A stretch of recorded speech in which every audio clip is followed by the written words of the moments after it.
Good evening, everybody. Welcome to SECO Energy District 2 meeting. I'm Joyce Anderson, your District 2 trustee. and your board secretary treasurer. If you would, please stand. Our District 6 trustee, Mike Muffett, will be giving the prayer and the Pledge of Allegiance. Thank you. Mike? Shall we pray?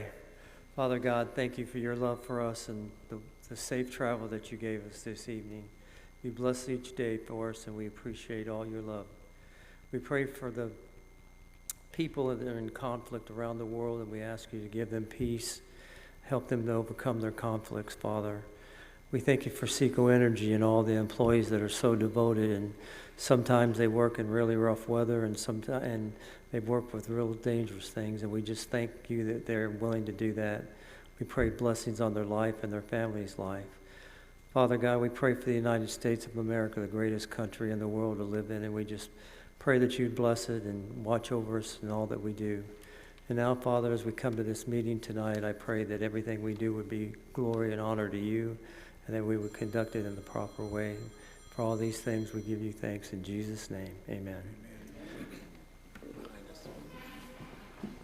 I pledge allegiance to the flag of the United States of America and to the republic for which it stands, one nation, under God, indivisible, with liberty and justice for all. Thank you. You may be seated.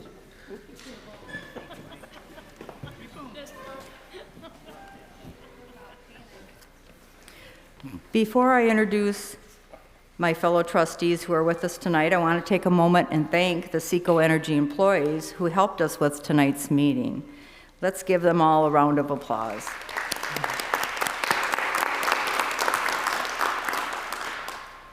Thank you, everybody. At this time, I'd like to introduce the Board of Trustees. Jerry Anderson is our Board President and District 3 trustee. And I'd like to introduce Jane, his wife, who is here today. Morgan Hatfield is our Board Vice President and District 9 trustee. Scott Boyette is our District 1 trustee, and he's with us too tonight. James Lamont, our District 4 trustee, is here, and he's with his wife, Susan. Thank you, Susan. District 5 trustee Shannon Wright is also here tonight. And you've already met our District 6 trustee Mike Muffett earlier as he led the Pledge of Allegiance and the invocation, and his wife Irene is also here. Our District 7 trustee Joseph Kuziak is here tonight. And then and then his wife is here also, Carmen. Yeah, sorry. For District 8 trustee, Marty Proctor is also here. And of course, our CEO, Curtis Wan. And our cooperative attorney, Scott Gherkin, who will take the podium in just a minute. So would you give them all a round of applause? At this time, I'd like to turn the meeting over to our cooperative attorney, Mr. Gherkin, to be the chair of the meeting. Mr. Gherkin?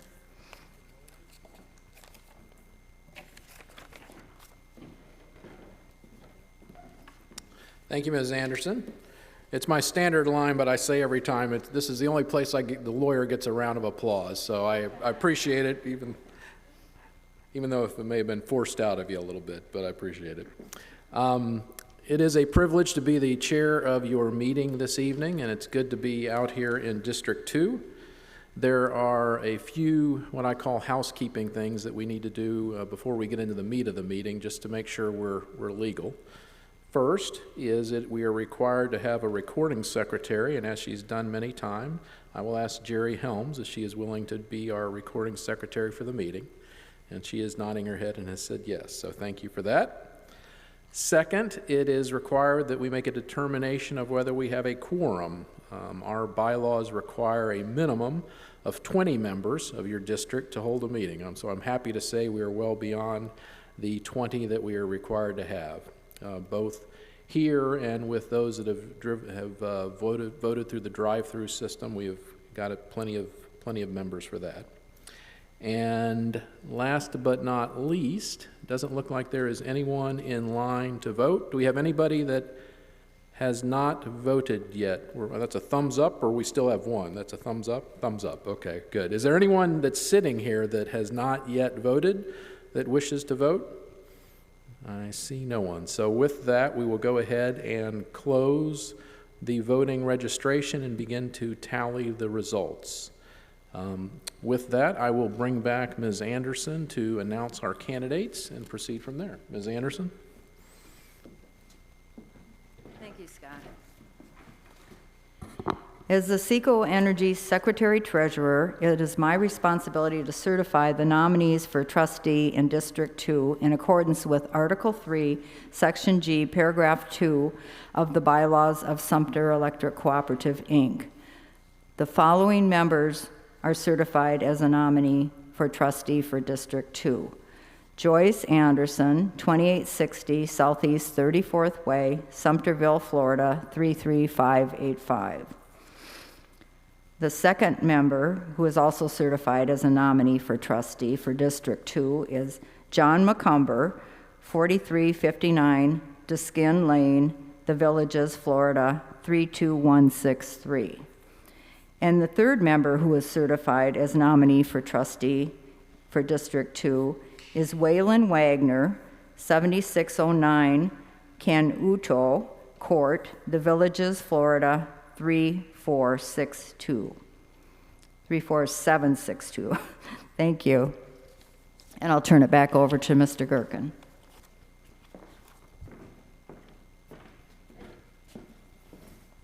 Thank you, Ms. Anderson. And in case you were paying attention, we did originally have a fourth candidate, Randy Mask, who I believe is here this evening, but he has withdrawn his name, so that's why you did not see his name on the ballot. But we thank you for the three candidates that are up for election tonight, and we thank them for their interest in the cooperative.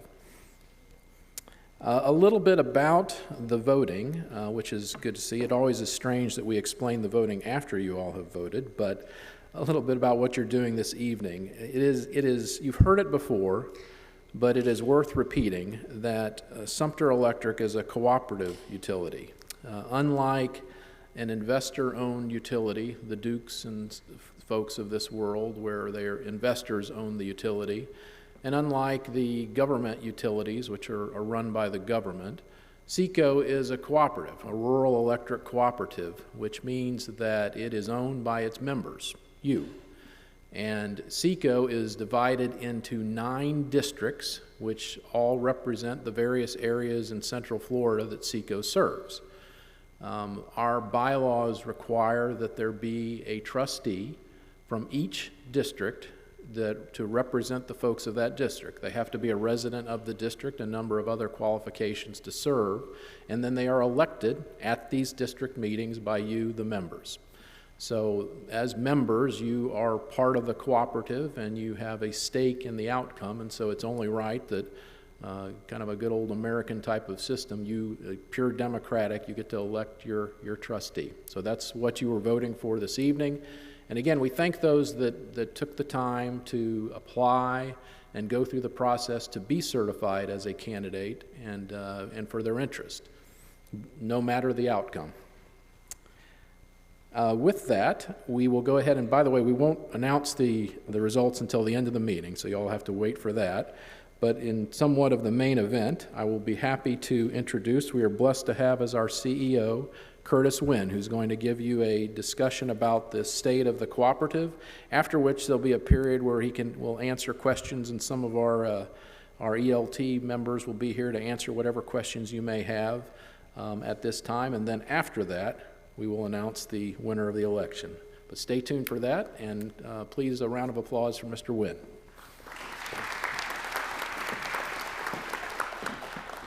Good evening. And thank you, Mr. Gherkin, for that very kind introduction. I'm blessed to be here and blessed to have this opportunity to be a part of this great organization. And I look forward to sharing some things with you this evening. I want to just thank all of you for being here. It's great to see you. You're here because this is a co-op, as Mr. Gherkin has said, and this is a part of the process. How many of you are feeling pretty lucky this evening? I counted it up. There's 26 of you who are going to get something, walk away with something this evening. Maybe not you. We did have the drive-through, but we have 3 $250 bill credits and 20 $25 bill credits for some lucky winners. You won't hear about that tonight, but if you are a winner, the team is going to be in touch with you sometimes during the week to let you know, and you'll see that credit on your bill. Now, many of you I saw coming up to look at the trivia giveaway. That contest is if you answered all 3 questions on using the answer sheet that was given out, you would be put in a random drawing for 3 of you to win a $50 Visa gift card. So I hope some of you are lucky. 3 of you will be lucky enough to win that. So good luck. Now it's time to turn those completed sheets in. If you haven't done so, you can't win if you don't turn those sheets in. So please raise your hand if you still have your sheet. Does anyone still have it? Okay, we'll collect those.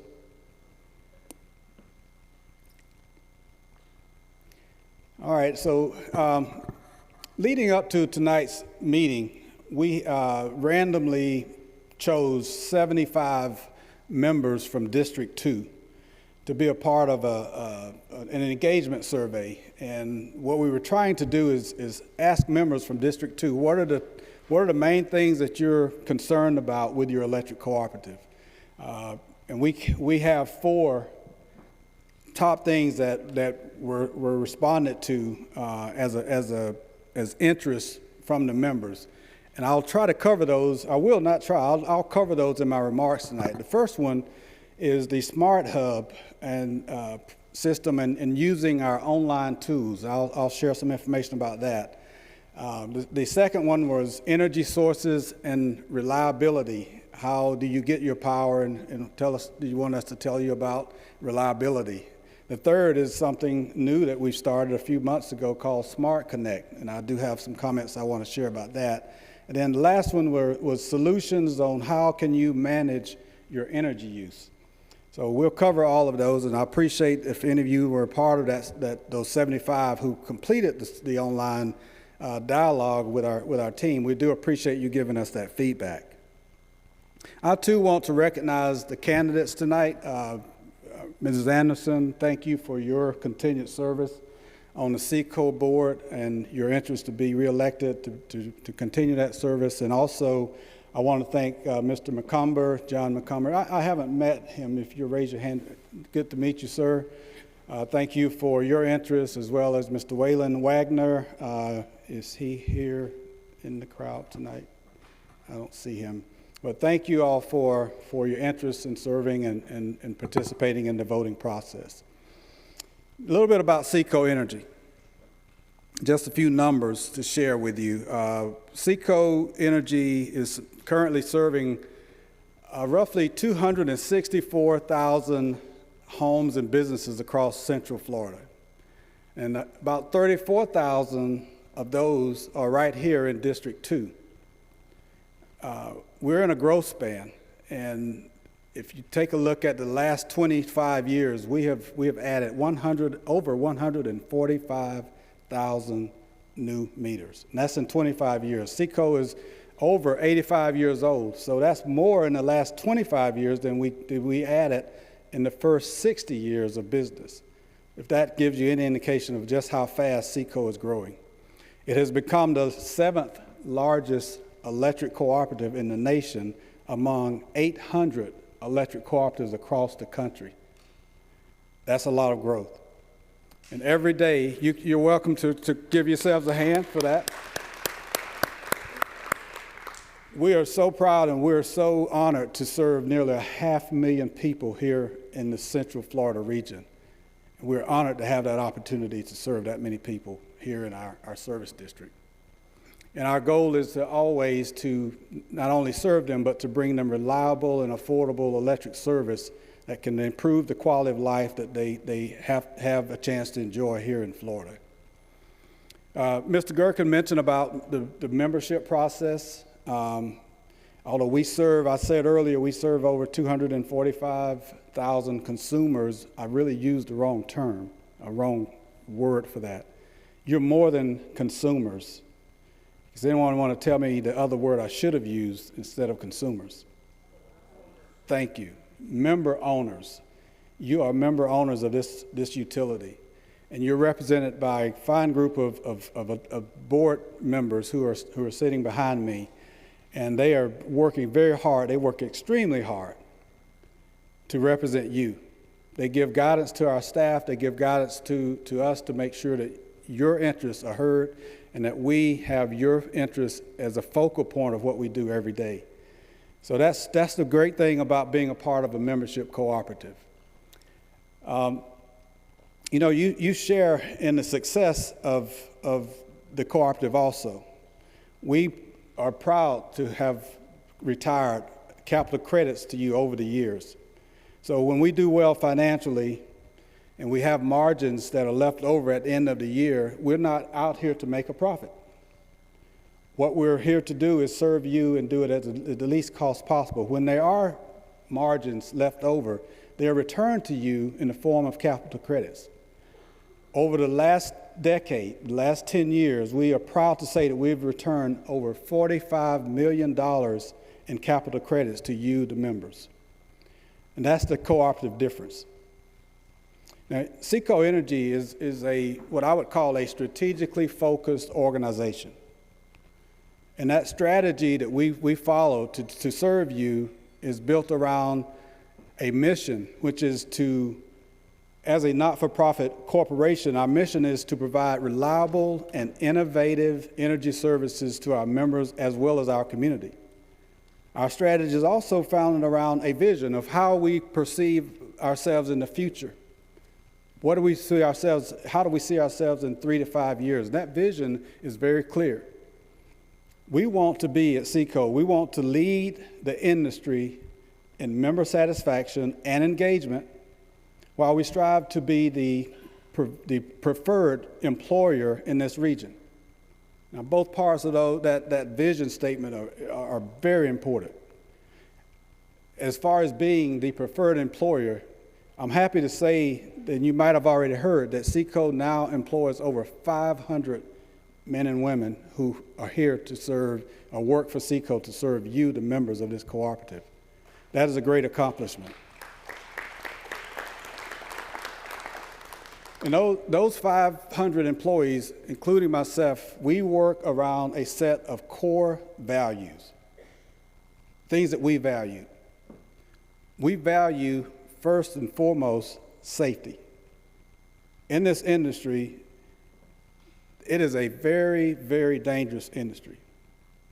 And it's dangerous just for our folks to just drive around on the highways, especially the busy highways that we're seeing with the growth that's happening. But safety is at the top. We also are we value very much honesty and integrity. We value a strong work ethic. We value accountability, teamwork. We value having an inclusive work environment. And most importantly, our employees and our board value serving you and keeping you at the top of our list of priorities. So those are the things that we value. Those are our core values as an organization. So we use those things to undergird our strategy and how we operate. Now, with those, we have some very exciting initiatives, and I want to share some of those with you tonight. The first one, of course, is the Seco Energy Expansion and Improvement Plan. You heard me talk about the growth. Seco Energy's facilities are in dire straits of upgrades. We are working in facilities today that many of which were built when we only had 40 or 50,000 members. And in many cases, those are not suitable for today's challenges that we have as an organization. These were built decades ago, and they no longer really meet today's needs. For that reason, we as a staff, we petitioned our board to take a look at our facilities and give us the opportunity to do a major expansion project that fits the needs of Seco Energy today and in the future. And they have allowed us to do that. Now, the buildings that we're looking at is expanding are 3 operating centers and warehouses in Marion County, in Lake County, as well as Sumter counties.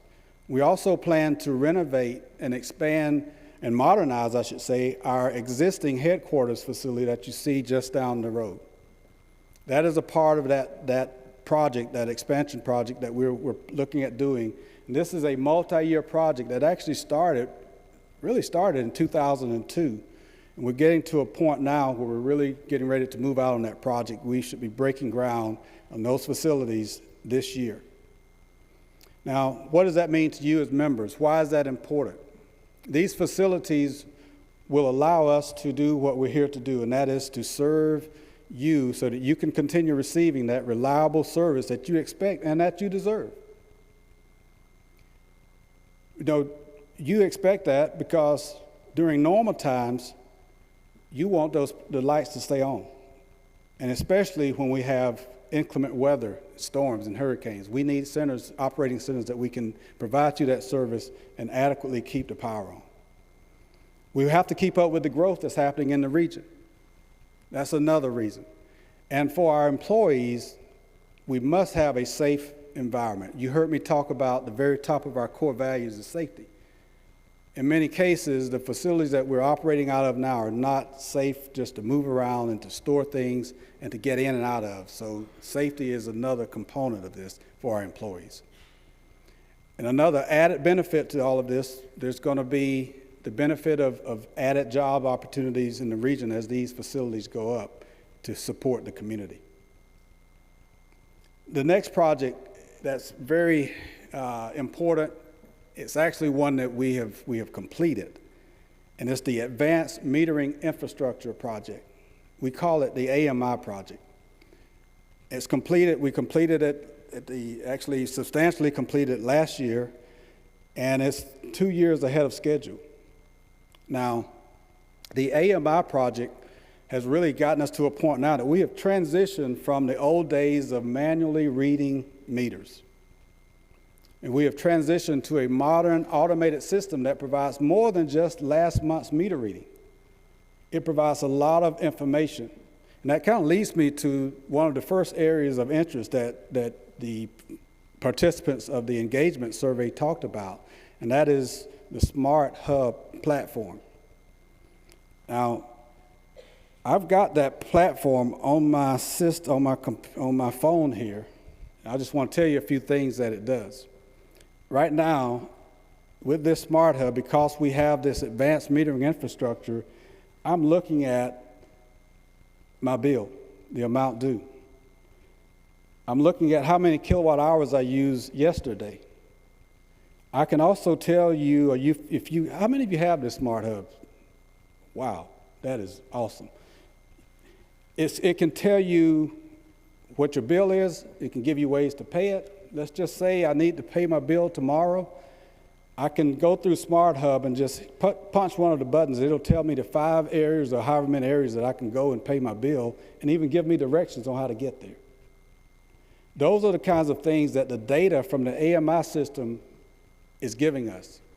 So hopefully if you don't have the Smart Hub, if you're a member, you'll get it on your device or download it. The other thing I want to say about Smart Hub is that this is going to not only enable you to keep track of what's happening with your account, but you're always in control and you have knowledge about what's going on with your bill. One of the other features I love about it is at the middle of the month, right, 15 days probably before I get my bill, it tells me what my bill might be when I do get it. It predicts the bill before I get it.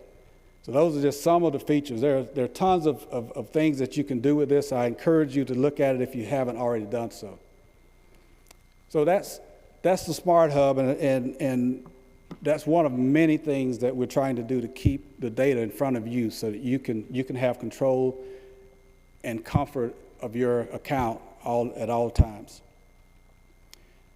So one of the things I also want to share with you and encourage you to do, if you have it, one other step that you might want to take is that there's a profile that will ask you questions about the appliances in your home, where, several questions that give the system a profile so that it can give you even more information about your home and the usage and consumption and predictions that you may have with your account.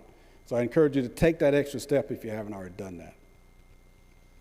The next item of interest that you shared that you wanted to hear about was the Smart Connect program.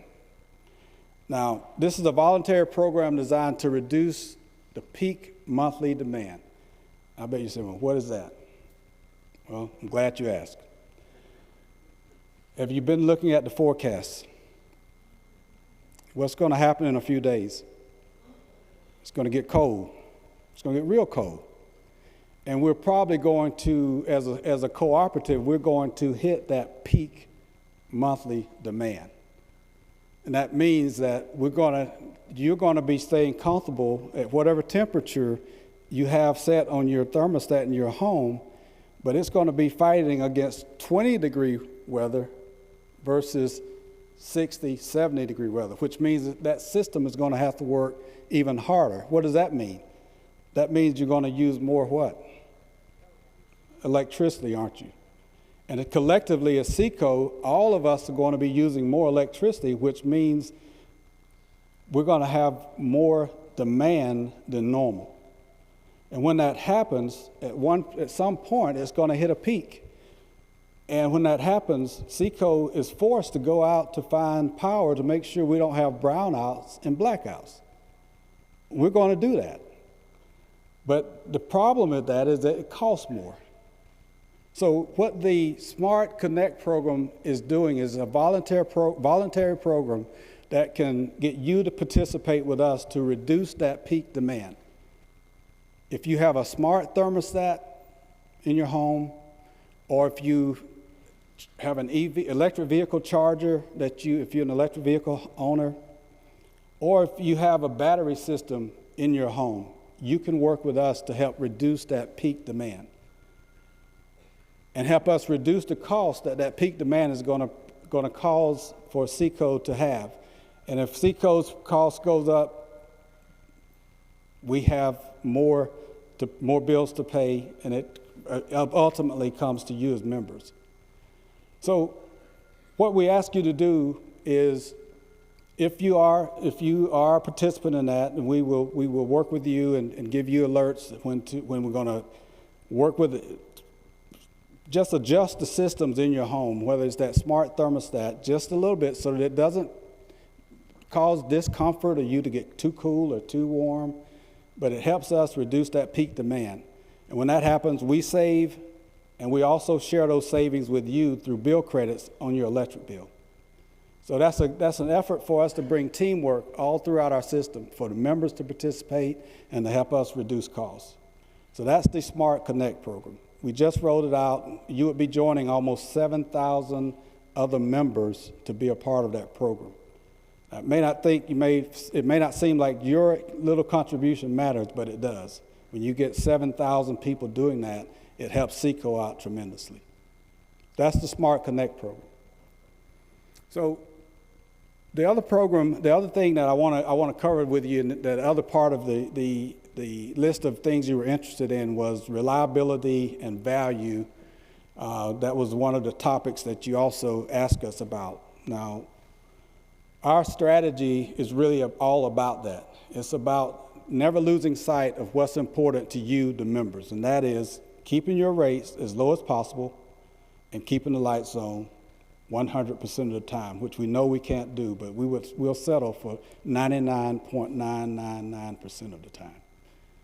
And that's about where we are. Reliability starts with preparation. And a big part of our strategy is preparation. doing preventative maintenance for the over 12,000 miles of line that we have across our system, across all of the counties we serve, 12,000 miles. So our team is constantly looking at ways to upgrade those systems to prevent those outages from occurring, whether it's keeping the trees off of the lines or upgrading the poles or upgrading the system itself. So that's the preventative part of it. And we also add that to the other initiatives that I mentioned of modernizing our facilities and upgrading our advanced metering infrastructure systems so that we can keep the power on, keep the rates as low as possible. And our reliability numbers speak for themselves. Seaco's reliability numbers are typically and have consistently been above or below the national average around the whole country in terms of how often we keep the lights on, how quickly we respond to outages when they happen, and how reliable our system is from an overall perspective. So we're very proud of that, and we know that that's important to you. The other component I want to talk about, the other topic I'll cover with you is just basically around rates and the value of what you get from us and the affordability of the product. Over the past several months, Seaco has really enjoyed having some of the lowest rates in the state. Now, it's worth mentioning that when there's one component of that we don't have a lot of control over, and that's the cost of the fuel that it takes to generate the power, natural gas. It fluctuates. And when it's at a normal price, typically we're able to pass those savings on to you by way of hot bucks. Anyone familiar with hot bucks? You want to see those on your bills?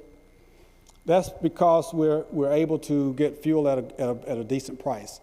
However, there are times when the price of fuel rises. And when that happens, those hot bucks are reduced and sometimes they even go away. So that's the part of our billing and the rates that we really have no control over. But what we do have control over, the things that we do have control over, we do our very best to minimize those costs and keep your rates as affordable as possible. So making these smart long-term investments is really a part of what we do to keep your power reliable and your rates competitive. They go hand in hand with each other.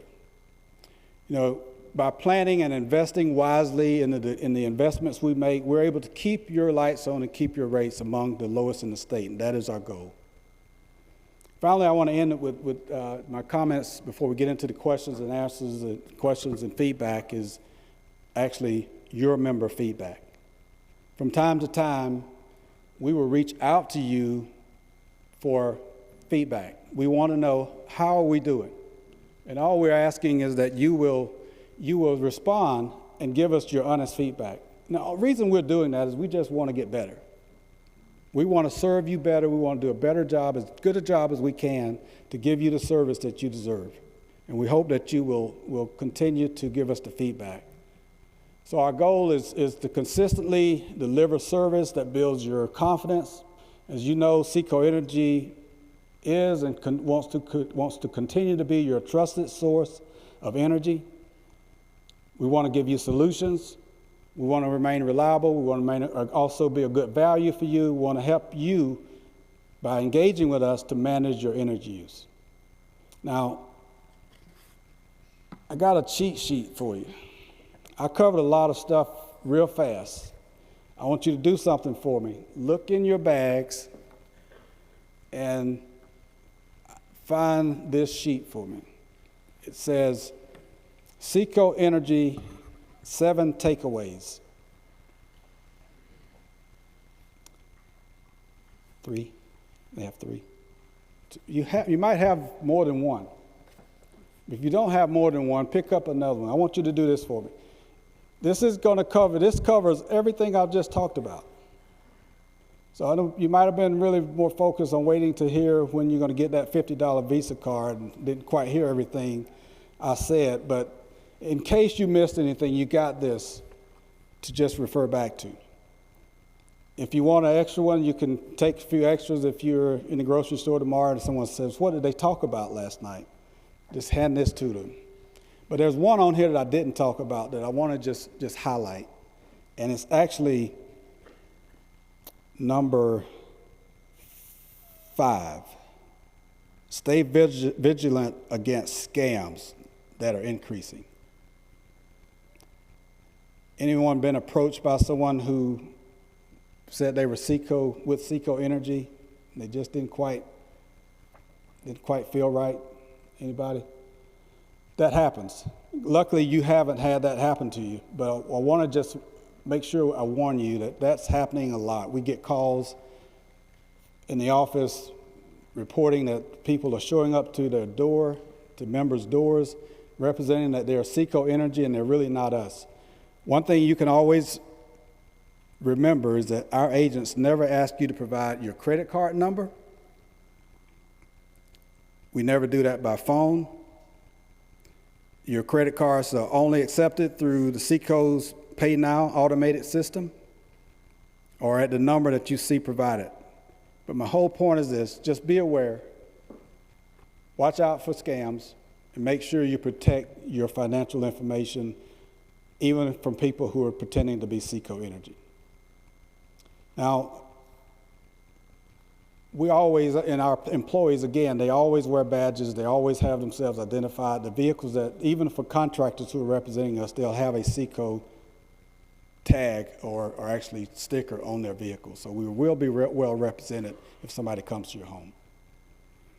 Now, I want to transition now, as Mr. Gerken promised, we're going to move into the member engagement part of our meeting. We're going to get, I want to introduce our staff. But before I do that, in the notice, the District 2 notice, you were, all attendees, if you have registered tonight, are entered into the, for our bill credit drawing that I mentioned earlier. And how many do we have for $250? Three for $250 and 20 $25 bill credits. And you will be, the winners will be announced by the end of the week, and those credits will appear on the winner's next billing statement. So good luck with that. Now the engagement panel, I'm going to introduce our executive leadership team, and we'll field your questions, answer your questions, and they'll be helping me with that. First, I want to introduce our Chief Operating Officer, Ben Dawson. Our Vice President of Human Resources and Corporate Services, April Brown. Tracy DeLimos, our Vice President and General Counsel. Ralph Grant, Vice President of Engineering. Kathy Judkins, Vice President of Communications, Community, and Member Experience. Tolu Amatoso, our Vice President of Corporate Strategy and Innovation.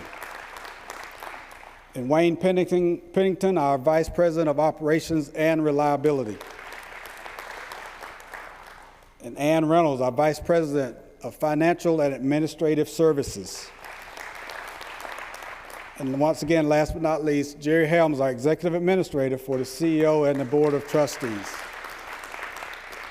Now, I want to also mention our Member Services team is here on standby as we look for questions. If there are questions personal about your account, we will ask you to see one of them to ask your question. If it's about your bill or if it's about your account, something that you need specifically, they're standing by so that they can help you with that on a one-on-one basis. But if you have general questions, we welcome those. If you'd like to raise your hand and state who you are, and we'll bring the mic to you.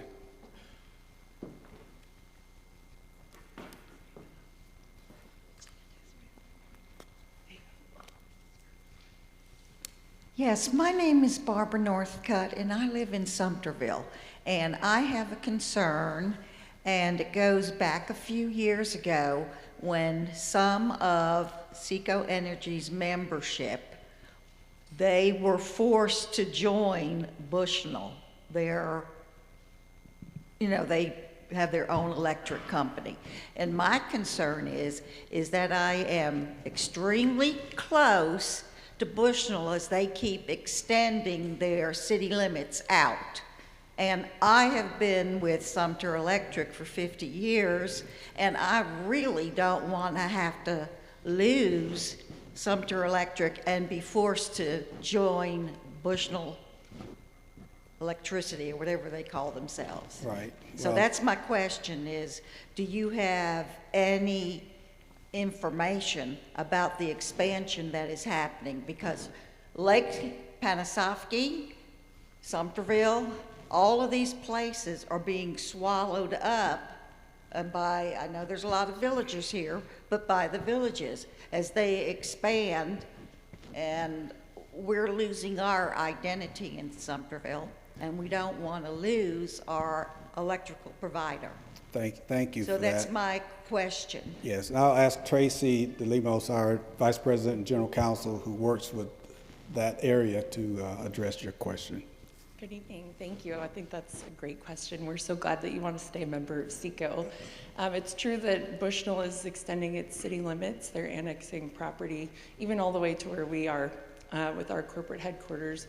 Luckily for you, in the state of Florida, the territorial boundaries for utilities are governed by the Public Service Commission. And so those don't just change with the annexation. We have an agreement with the city of Bushnell, and as they add members, they do not get added to their utility service. They'll still stay members of SECO. So unless those territorial boundaries change with the state of Florida, you should be still a member of SECO. Thank you. Thank you. Thanks for that question. Anyone else? Yes, sir. Hi, my name is Chuck Durant. You had mentioned smart thermostats. What's our advantage for going to that? Yes. So the smart thermostat, actually, we call it similar. It's like bring your own thermostat. If you have a smart thermostat, you have the dual purpose of being able to allow SECO to work with you to adjust that thermostat slightly when we're coming into that peak time, to reduce that peak and lower our cost. And in exchange for that, we save when that happens, when members do that, and we do apply credit to your bill in exchange for participating in the program. And smart thermostats in themselves, if you already have one, you probably already know some of the benefits. Those remain the same. So if I don't know which type you have, but typically they can allow you to operate your thermostat with your phone, or if there's not movement in the house, it might lower the temperature depending on how you got it set up. So that's the benefit is dual for us as SECO to help reduce our costs, which helps keep the rates affordable, and then you also get a credit in exchange for participating in the program.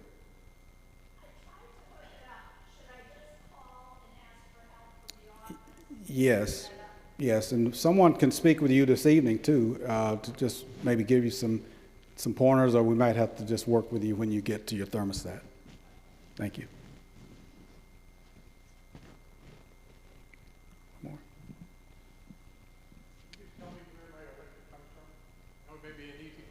Sure. That's a very good question. So SECO is a distribution co-op. We don't generate power. We are a member owner of a company called Seminole Electric Cooperative in Tampa. And they have generating stations in Palatka. They have generating stations in other places across the state. They generate the power, and we purchase it from them. It is sent to us by way of transmission lines. And then once it gets to our substations, it's when we send it out through our lines to get to your home. So a variety of sources for Seminole, but collectively they generate the power. And mostly the biggest part of their generation right now is by way of natural gas. That's why I mentioned that earlier. And they generate it, it gets transmitted to our 50 plus substations, and then we send it out to your home. Does that help? Thank you. Got two.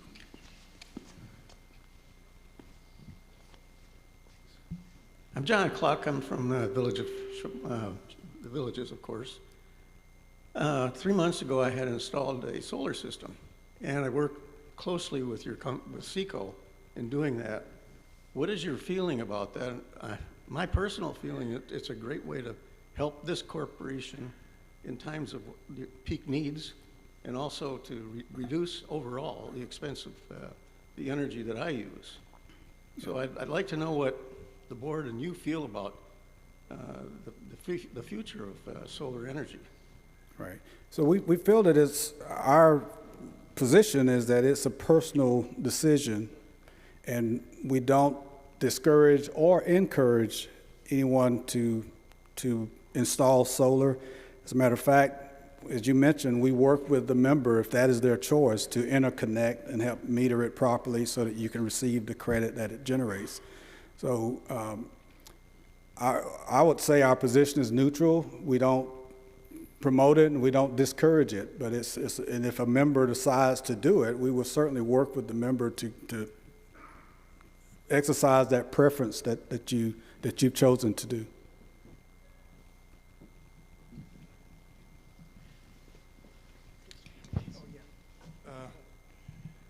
Okay, I have a question. It involves, I think, all of the villagers and the folks of Middleton, which I guess is a big part of us here. I just want some reassurance from SECO. Let me explain just a little bit here. I have found out that apparently with our energy section, our power energy section, as far as gas goes with all of us, that we're with Leesburg Public Utility, Leesburg Gas, and we just got a notice at the end of last month, right before New Year's Day, that apparently somehow Leesburg Gas, and there's a contract that links our rates to Tampa Electric Company. With Tampa Electric Company, unlike you guys, Tampa Electric Company, they also are a gas provider. And a lot of the villages, I think part of it is in like Finney, but north of 44 especially, Tampa Electric Company gas is providing gas to a lot of the villagers. Okay, here's the bogus argument. They're making us pay the higher rates. Villagers were paying a surcharge for the Leesburg gas compared to the native Leesburg citizens. They pay a lower rate. Leesburg gas folks pay a lower rate than we do, than TECO. And this contract apparently says, well, gee, we got to be fair to all of the villagers, so your rates have to be cranked up to match the Tampa Electric Company gas rates, even though even though the Leesburg gas is lower. So we're paying a surcharge more than the city of Leesburg folks for that gas. And they're saying, oh, it's a sense of fairness.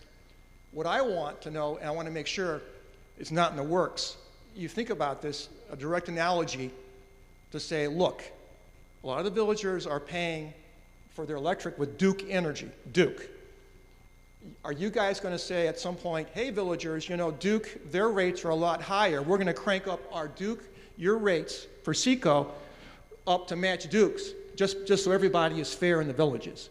There's nothing in the work to do that, right? There's nothing like, oh, we need to be doing that, or thank you. That's my question. Thanks for your question. There are a lot of folks we want to be like, but Duke's not one of them. We do strongly believe, and I have the 100% support of our Board of Trustees. We are proud to be an electric cooperative, a not-for-profit utility that is not concerned about stockholders. We're concerned about you, the members. So no, sir, that's not in the works, and we'll fight it tooth and nail if we have to.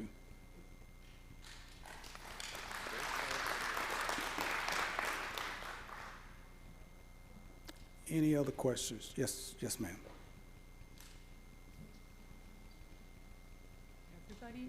Everybody knows that the Villages is growing leaps and bounds. Is it going to be a challenge for SECO to provide electricity for all these new areas? Thank you. Thanks for that question. I think my staff needs to do a little bit. I've been up here talking. I got Ralph and Ben, so I'm going to ask Ben to he hasn't spoken tonight, so. No, that's our job to keep up with the growth. We've been keeping up with the growth for the last 15 years, the last 5 years, and it keeps us busy. I'm going to be honest with that, but we've been able to keep up with it. We've had COVID, supply chain issues, but we've been proactive in that, and we don't see any change in us being not able to keep up with it. So it's not Wayne's staff, Ralph's staff. It's a daily thing for them. So no concerns on that. Thank you, Ben. And we're monitoring not just the immediate plans, but the long-term plans, and we're preparing long-term to be their provider. So we'll keep up with it. Yes, sir. Let me have one more. Stuart Wellner from the Villages. My question is, do you have any initiatives today regarding AI? I know most companies are involved in that, and I'm wondering if you folks are doing the same. Yes, sir. Internally, we do, and we have, Tolu, you want to get prepared? Tolu Amatoso he's in charge of our innovation and strategy, and AI is embedded, and it's something that we're implementing in the system, but I'll ask you to address that. Thank you, Mr. Wayne. Yeah, that's a great question. I mean, every company is kind of looking into AI right now, but what we're doing at Seco is just trying to empower our employees. So recently we got approval from the board to get enterprise licenses for ChatGPT for all of our employees. So that way they can use the tool to improve their efficiency in the work that they do. So we're not looking at AI as a replacement tool for humans. We're just looking at it to enhance the work that they do on a daily basis. So that's what we're doing right now. Thank you.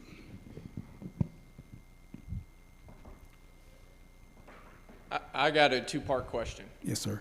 Question one, are y'all going to do a generator program like other co-ops in the nation? And part two, are y'all going to do fiber to the home to provide fiber, high-speed internet for rural areas? Thanks for that question. To your first question with generators, we don't have that on the plans at this time, and it's something we looked at several months ago, but it just didn't raise to the top of list of priorities. So right now, it's not on the plans, and broadband internet to the home is not in it's not in the far vision. We're committed to making sure we, as the lady said here, keep up with electricity, and that's got our hands full.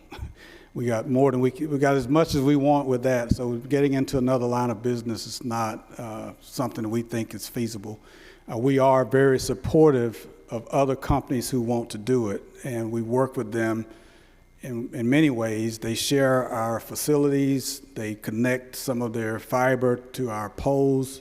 As long as they follow our guidelines, we're very much open to allowing them to do that so that they can get broadband to the far-reaching areas of our service territory. We know that that's important, but we're specifically us getting into it is not something we're planning to do. Yes, ma'am. Thank you. I wanted to ask you, who determines the border lines as far as what part is the city, what part is the county, as far as the electricity lines go? Because when I moved here, it was one area that's totally dark near the roadway section, main road. And I asked to have the lighting, some kind of lighting, so for the protection of the people in that area.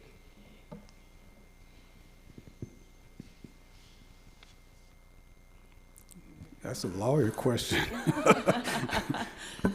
That's a great question. So I'm going to tie that back to what I mentioned earlier. So the State of Florida Public Service Commission determines territorial boundaries for utilities like SECO, for electric utilities. Those boundary lines don't change without petitioning the state of Florida to adjust those lines. It's very rare that there's significant changes to that. I know the Bushnell one was one of those that impacted some of you here tonight. And I'll let Ben answer on the lighting question. So those boundaries are different from the county and city boundaries. And so depending on how our boundary intersects the city or county boundaries, it could be a county responsibility of lighting a roadway or a city, just depending on where it lies and if it lies in our territory or another utility's territory. And if they request lights along a roadway or a certain area, then they will request it to us if it's in our territory. Thank you. One more question. We have crews up north, you know, fighting the storm up there and restoring power. So we did have a crew that we sent north. We sent them north Saturday, and this past Saturday, and they returned back Monday. So we sent, it's considered mutual aid. So we sent our crew up to another cooperative in South Carolina, and they were not as impacted as some other utilities in that area, and they got their work done and were released to come back. Ryan. Thanks for that question. Okay. I'm Janice Starling from Webster, and we have lots of big, beautiful oak trees in our yard, but as I look around the county, I see trees along the roadsides and under the power lines that are just being hollowed out every year or so instead of cut down. What is the policy about trees? Why not just cut them down?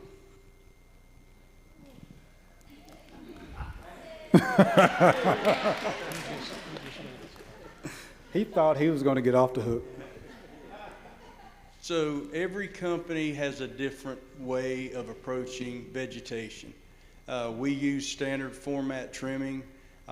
We focus on center line of our structures back 10 feet, and we try to get that clear cut zone to keep the trees off of our lines. The standard cutting that we use, we try to bring any stubs back to the trunk of the tree. It depends on the size of the tree, where it falls within the easement or outside of the easement, whether we take the tree completely to the ground or we do a trim on it. So every tree is looked at differently depending upon where it lies in distance to the line section. A lot of the tree trimming you see, Duke Energy, for example, nothing wrong with Duke. They use a different approach to tree trimming than we do. You will see a lot of the side trims. You'll see a lot of the hollowed out sections. And that literally just creates issues for the future. And we're trying to use our members' dollars as best as we can when we approach tree trimming to get the most bang for the buck and eliminate that growth to come back. That's our methodology of vegetation trimming. Not another one, not another one. Maybe for you, I don't know. When you turn from 471 and go around the curve there to go down 301 toward Bushnell, yes, ma'am. That's a dangerous place there. Yes, ma'am. I live in Webster. I go north a lot on 471, and it just backs up, and people are going off the road. Is that going to be remedied? That I cannot answer, ma'am. That section right there that you're talking about is not in SECO territory. So I really don't know the answer to your question. Apologize. It's okay. Thanks for the question. Yeah, my name is Kurt Wollner. I live in the villages and rent a surge protector. With our transmission lines underground, how likely am I to get a surge? Well, we're in the lightning capital of the world, as you know. I mean, does lightning actually surge through lines that are underground? Yes. Yes, they do. So lightning can hit, majority of it is in aerial, but it does hit the ground and it does go through equipment and lines in the ground. So the likelihood is, there is a likelihood of a surge that enters onto our distribution system and potentially into your home. Okay.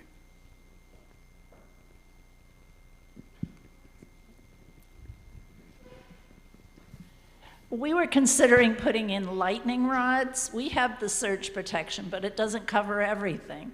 And so does SECO have a connection with the best lightning rod company or whatever? Do you make any recommendations, I guess? And if I'm wrong, we do not. We do not make any recommendations, nor do we're not doing that ourselves. Sorry. Yes, ma'am.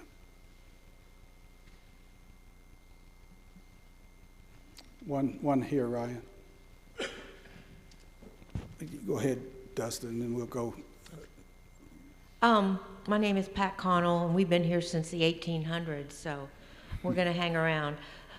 I've got some kind of controversial issues that maybe I should just talk to the engineer about. I have some concerns about the smart meters, or you just want me to ask them? Well, we can address it one-on-one if you'd like. If you've got some personal concerns about them with your facility, we're happy to have one of our folks come and talk to you about it. Well, it's not just my facility, just smart meters in general. Well, you're welcome to ask your question. Yes, ma'am. Okay, I've heard and read that smart meters can ignite. What are the specific precautions SECO is implementing to just deter these possible spontaneous fires? We are using industry standards and basically, I don't know when that data might have surfaced, but we have tested and gone through pilot programs to make sure that we're putting a very reliable and safe meter on the homes. So we just don't see that as a problem. We've got over 260,000 of them installed, and we're not seeing those issues. Okay, excellent. Smart meters supposedly weren't required to have a UL certification, but from what you just said, it sounds like your meters meet all kinds of yes requirements. Okay, yes, great. Thank you. You're welcome. Stacy Burns. I live in Fenney, up in the Villages. You had expressed a concern about the colder temperature coming in on drawing on the grid. I'd like to know if above 90 degrees, is that a more powerful draw than we are to expect in the 20s? Does that compare, or is it extremely different? It's different. The question is whether it's worse to have 90 degree, if I'm correctly understanding, 90 degree weather and what impact does that have on the grid versus 20 degree? I don't think we're very accustomed to 90 degree weather, especially in this region. So it doesn't raise the amount of concern that we have when it drops down in the 20s and teens. So I think the colder temperature that we're about to experience is going to push us to an extreme, but we are prepared and are taking precautions to handle it.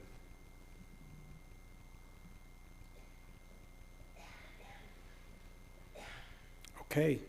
You all have been very, very engaged. This is really what member engagement is all about. We really, really appreciate you, your interest, the questions that you've asked, and we hope that we've done a decent job of addressing those. So thank you for being here, and thank you for your engagement.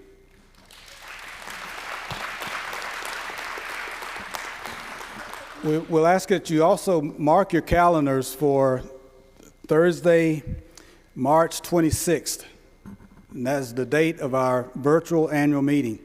And this is yet another great opportunity for you to participate in the engagement, hear updates about the cooperative, and participate in the prize drawings. It's a big list of prizes that we give away. So watch for your annual meeting notice. It'll come in the mail, which will include your registration card and your voting information and additional details about the meeting itself. So I'm going to turn the stage back over to Mr. Gherkin, who is going to resume his role as chair of our meeting. Thank you for your participation.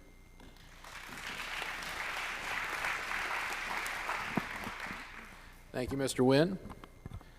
Yes, I will reiterate, thank you for all your questions. We go to a variety of district meetings, and you all will be nominated for an award as to the number and the quality of your questions this evening, so you should be proud of yourselves, so thank you. And also thank you to our ELT, our leadership team, for handling the question, for all that they do. And thank you, of course, to Mr. Wynn. Round of applause again for his comments tonight. You know, it dawned on me while I was sitting there. My father was a preacher. I'm a preacher's son, and it struck me that he's an excellent CEO, but if he was looking for another job, I think he might have a calling there. So, in any event, moving on, the next item on the agenda is announcement of successful candidate and adjournment. So I know that's what many of you have been waiting for. Before we do that, though, we would like to thank again our employees, not just for running an excellent election tonight, everything was very smooth and efficient, but for all they do on a daily basis to serve you, the members. So a round of applause for our employees as well.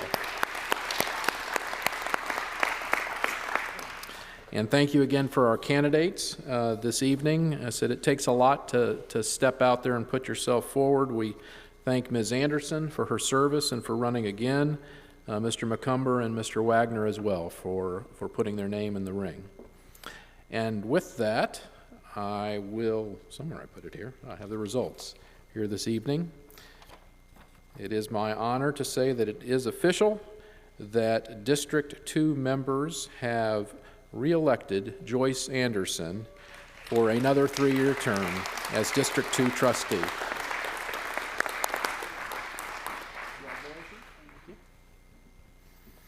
Congratulations, Ms. Anderson. So with that, unless there's any other further questions this evening, I will entertain a motion to adjourn. Do I have a motion to that effect? We have a motion here. A second? Second. There. All in favor, please say aye. Any opposed? We are adjourned. Thank you very much. Hold on. Now, before you go, yes, Kathy, are you doing this? Yes. The announcement of our trivia winners. We make you stay till the end. I think Kathy Jutkins will deal with that. Thank you.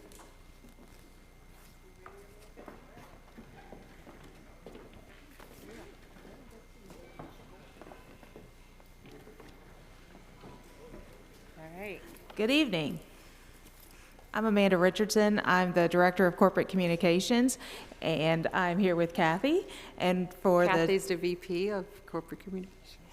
You were already introduced. But we have 3 $50 Visa gift cards for our 3 random winners. Ready? Yep, I'm ready. Here we go. First one, Ronnie Bradley. You have to be here to win. Ronnie Bradley. Going once. Going twice. What do you say? Let it go? Let it go. Peter Vishton. Ah, yay. Another winner.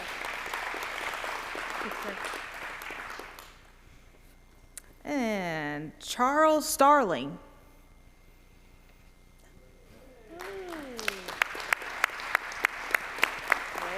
Ready? Last but not least. We need a female. Well, yep, one on top. Thank you. Ashley and Dalen Rayburn.